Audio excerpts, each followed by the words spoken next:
Welcome to a quick Foxy Tech Tips tutorial on turning off autocorrect on your Samsung device.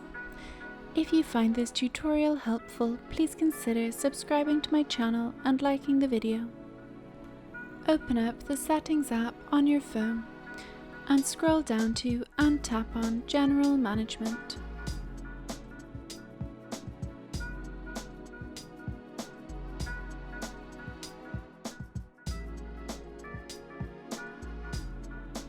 In General Management, tap on Samsung Keyboard Settings. Turn the toggle off to the right of Predictive Text.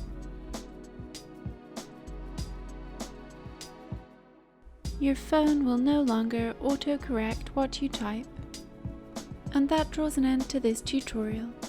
Please like the video if you found it helpful and subscribe to Foxy Tech Tips for more Samsung tips and tricks.